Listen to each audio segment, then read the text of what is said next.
Hello, it is great to have you back.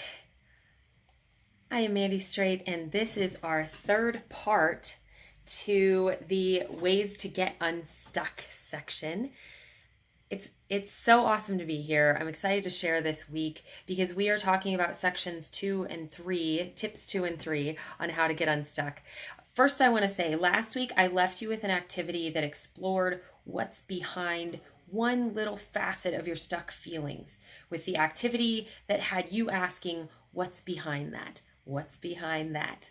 And I am so curious what you got out of it and what you found beneath the surface. I'm sure there was some really juicy stuff, maybe some scary stuff. That can be what happens, but that's okay. We roll with it and we learn from it, and the scary things are what help us get where we are. So this week, as I said, we are working on tips 2 and 3 on the 6 parts of how to get unstuck. And if you are getting this in your inbox, that's because you're on my list from before, or you have registered for the 6 tips. If you've signed up for the 6 tips, awesome. If you haven't, I would love for you to do that. The link is here in this email, and that is a simple PDF that summarizes these. It does not give all of these awesome explorations that we're doing. It does not give the challenges and activities. That's more than could be put into this little PDF, but it's a powerful PDF. It's small but mighty. So get that PDF if you don't have it yet. So today I am going to use the metaphor of a road trip at the beginning. And this is not, I want to give that a little caveat. This is not to say that life is about a destination. I know there's a whole lot going on right now in all of these spheres talking about how life is not a destination. It's the journey, it's the dance, all of those things. My metaphor today is not talking about those. It's simply a metaphor that helps us wrap our mind around what I'm trying to get across. So if we want to have that conversation, the whole life is a journey conversation, then we can have that later. And I would love to, because I like to nerd out about the philosophy things, because I do. Today, though, take this in the context of the getting unstuck topic. And so what we're going to tackle today, these are tips 2 and 3 on the sheet. Tip 2 is to clarify what you want. I am calling this the destination. Clarifying what you want is being clear on the destination. Tip number 3 is knowing why. Knowing why is your fuel to get you to that destination that you have selected. So let's dive into these just a little bit. When we are talking about clarifying, what exactly does that mean? What is clarifying? Clarifying is to make distinct, to make known, to purify, like in a perfume down to its most essential form. It means you're purging out the noise and you're honing in on a single focus so that you really are clarifying on what's going on what your intention is, however that applies. There's something that I want to bring into this conversation. It's a term called bokeh. I hope I'm saying that right. It's spelled B-O-K-E-H. This is a photography technique. Bokeh is when you see those beautiful photos and they have sort of the shimmery, unclear lights. Maybe you're looking at a city street at night, and if it has the bokeh effect, then the lights are sort of blown out and they're big, colorful circles. That's the bokeh effect.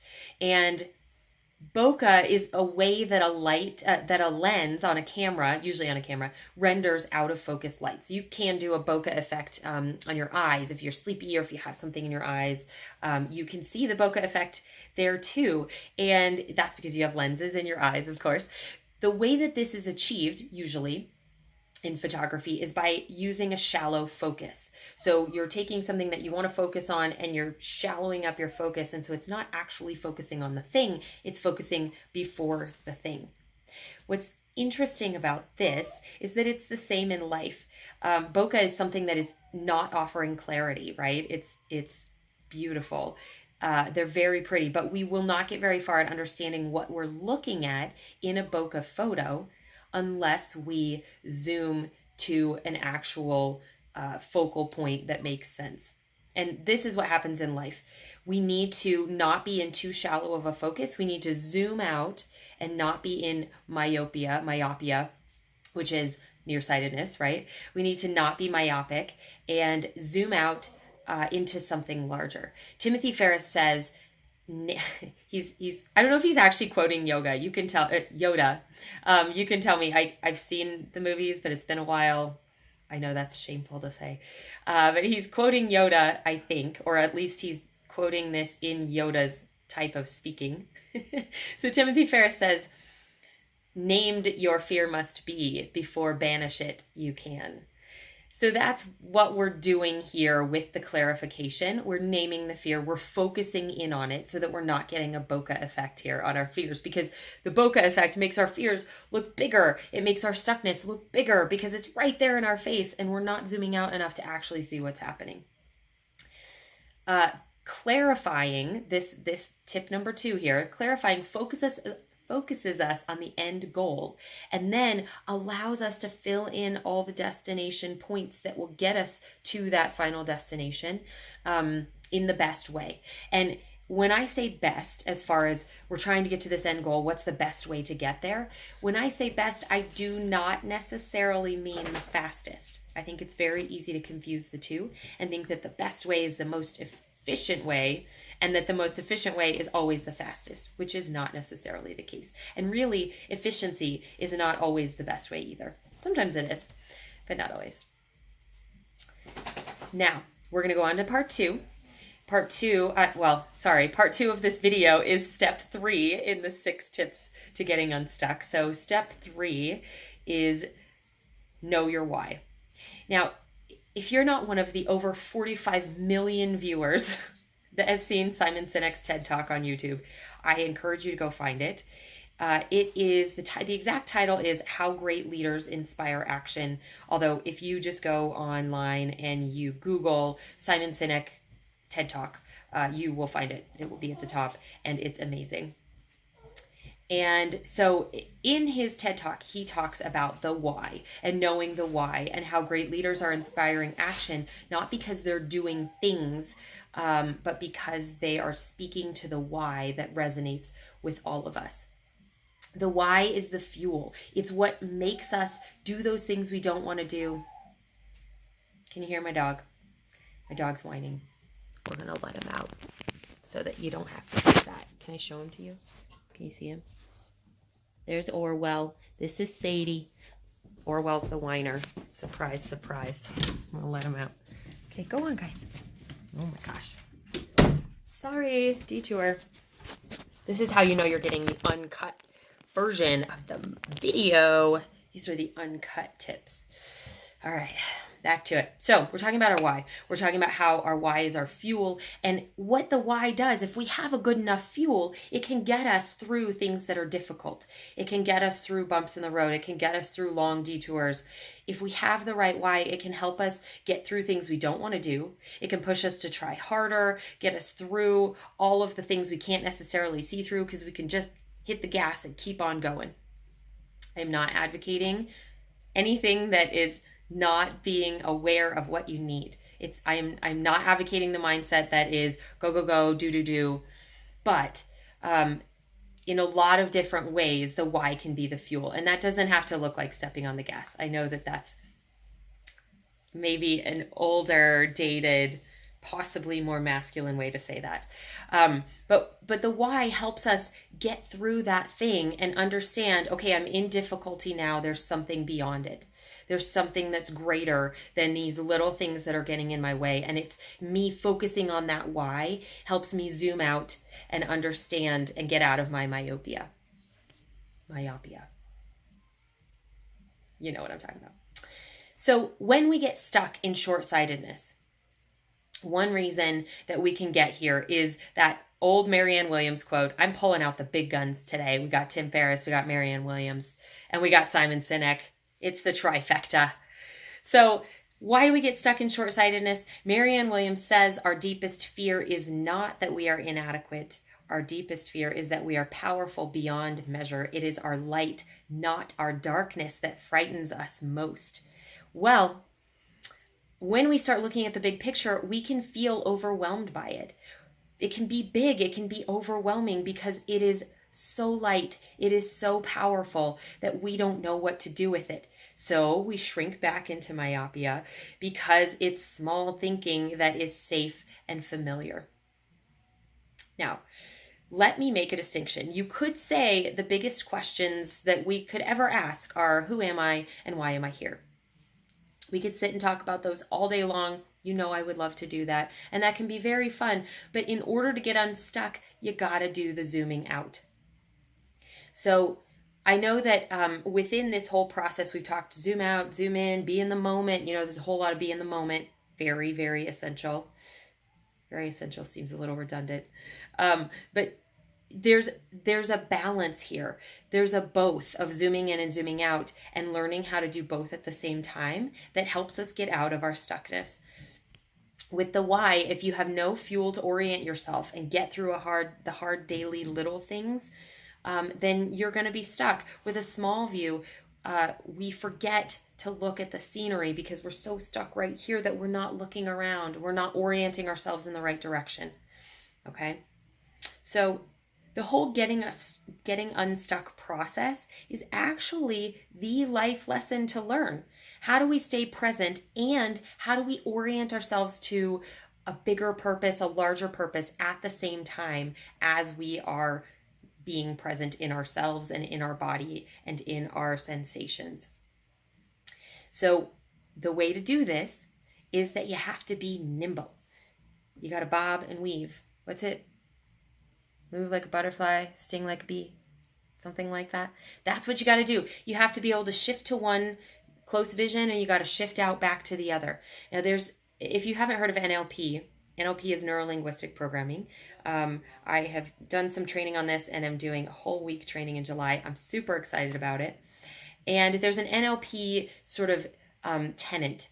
You know, it's one of the foundations of NLP, which says the person with the most flexibility will have the most power.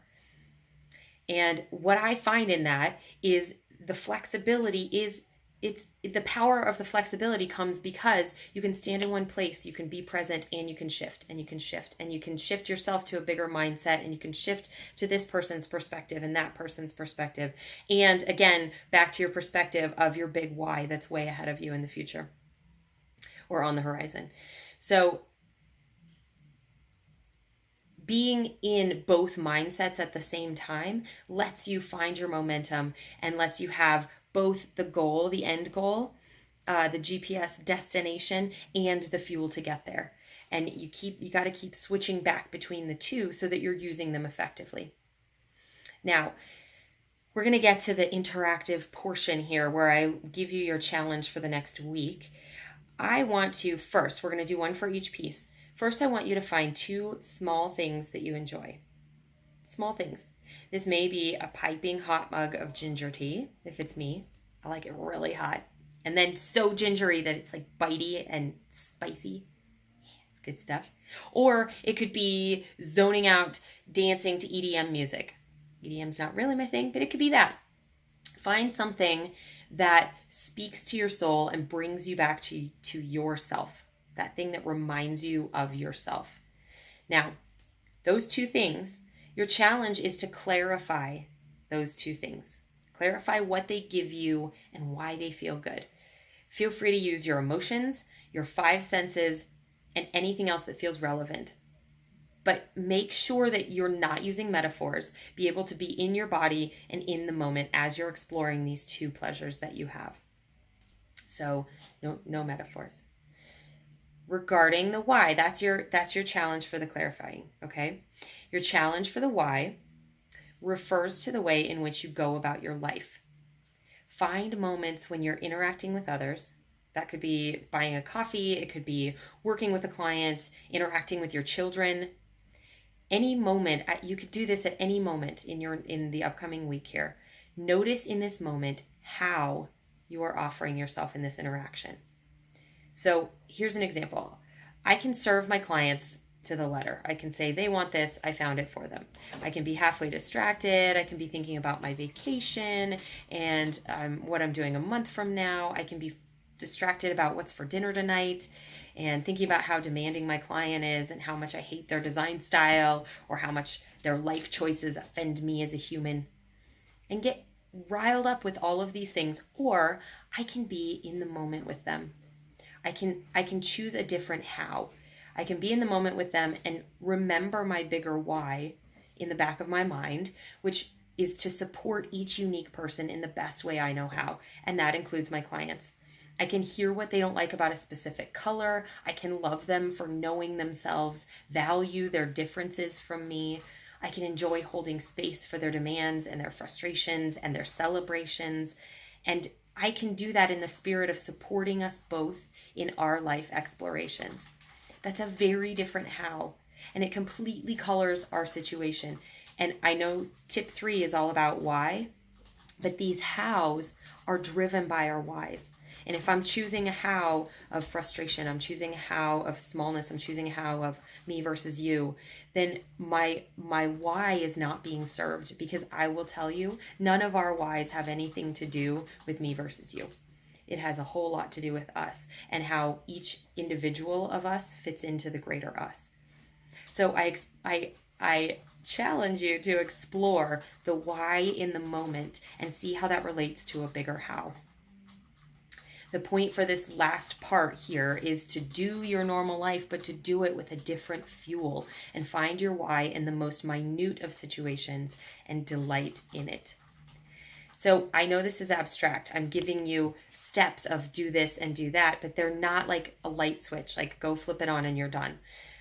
These are infinite. There are infinite more levels to what I'm asking you to explore and discover. It's a lot more like philosophy than that light switch.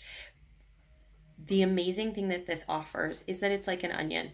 You take off one layer, there's another, and there's another, and that can be frustrating, but it can also be freeing, because once you understand why and how, there are patterns that you start to see if you dive into the more philosophical level of this that you can then apply to concrete situations. Once you understand the abstract why and how, you can apply them to an infinite number of concrete situations and turn on all of those light switches once you understand your why.